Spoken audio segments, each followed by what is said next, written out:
ଘଟଣା ତ ଏଇଭଳିଆ ଆପଣମାନେ ଜାଣିଥିବେ ଯେ ଆଜିକୁ ମାସ ତଳେ ବୋଧେ ମାସ ପାଖାପାଖି ହେଇଗଲାଣି। ମାସ ତଳେ ଚୋରି ହେଇଥିଲା ଆମର ଶାଢ଼ୀ ପ୍ରାୟ 7 ଲକ୍ଷ ପାଖାପାଖି। ତ ସେ ଶାଢ଼ୀଟା ଯେଉଁ ଚୋରି ହେଇଥିଲା ଆପଣଙ୍କର ମିଡ଼ିଆ ଯୋଗୁଁ ଆଉ ପୋଲିସର ପ୍ରେସର ଯୋଗୁଁ ଆମେ ଯାହା ଅନୁଭବ କରୁଛୁ।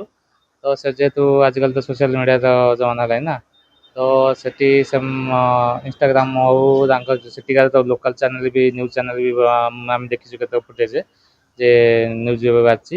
ବୋଧେ ସେମାନଙ୍କୁ କ'ଣ ପ୍ରେସର ହେଇଛି ଆଉ ପ୍ଲସ୍ ପୋଲିସ ସେଠି ପ୍ରେସର ହେଇଛି। ସେମାନେ କିଛି ଦିନ ତଳେ ଫୋନ୍ କରିଥିଲେ ଯେ ଆମେ ଶାଢ଼ୀ ଫେରାଇଦେବେ ଆମକୁ ଆଡ୍ରେସ୍ ପଠାନ୍ତୁ। ତ ଆମେ କେତେ ଟଙ୍କାର ଶାଢ଼ୀ ଫେରେଇছে କହୁଛନ୍ତି? ସେ ଗୋଟିଏ ଶାଢ଼ୀ ଆଉ ସବୁ ଫେରାଇ ଦେଇଛନ୍ତି। ମାନେ କେତେଟା ଚୋରି ହେଇଥିଲା?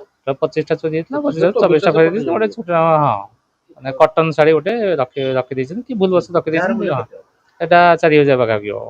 ତାପରେ କ'ଣ ହେଲା? ଫୋନ୍ ଆସିଲା ପରେ ତା ଫୋନ୍ ଆସିଲା ପରେ ଆମେ ଅଫିସରେ ଯୋଗାଯୋଗ କଲୁ, ଏମିତି କହୁଛନ୍ତି ଯେ ଫେରାଇ ଦେବା ପାଇଁ। ନା ସେ ଗୋଟେ ଅଫିସର କହିଲା ଠିକ୍ ଅଛି ଯଦି କହୁଛନ୍ତି ତାହେଲେ ପଠାଇ ଦେଇଥାଉ।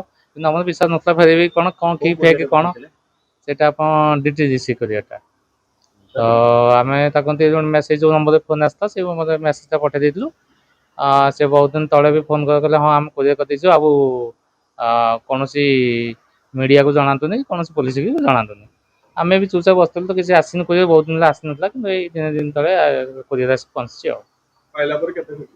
ହଁ, ଖୁସି ହବାନି ଯଦି ଆପଣମାନଙ୍କ ଆଉ ପୋଲିସ ମାନଙ୍କର ଯୋଗୁଁ ଏଇଟା ମିଳିଲା। ଆଉ ନହେଲେ ଶାଢ଼ୀ ଚୋରି ହେଲା, ଚୋରଣୀ ମାନେ ଶାଢ଼ୀକୁ ଫେରେଇଲେ, ତାପରେ ୟା ଉପରେ କାର୍ଯ୍ୟାନୁଷ୍ଠାନ ହବା ଦରକାର କି? ନା ସେଟା ତ ନିହାତି ଦରକାର, କାହିଁକିନା ପଦର ପୁଣି ଆଉ କେମିତି ନହବ ସେ ଲୋକ ସାହସ କରିବେନି ନା।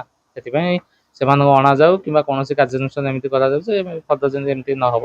DTV ଓଡ଼ିଆ ଦେଖିବା ପାଇଁ ସବସ୍କ୍ରାଇବ୍ କରନ୍ତୁ ଏବଂ ବେଲ୍ ଆଇକନ୍କୁ ମଧ୍ୟ ଦବାଇ ଦିଅନ୍ତୁ।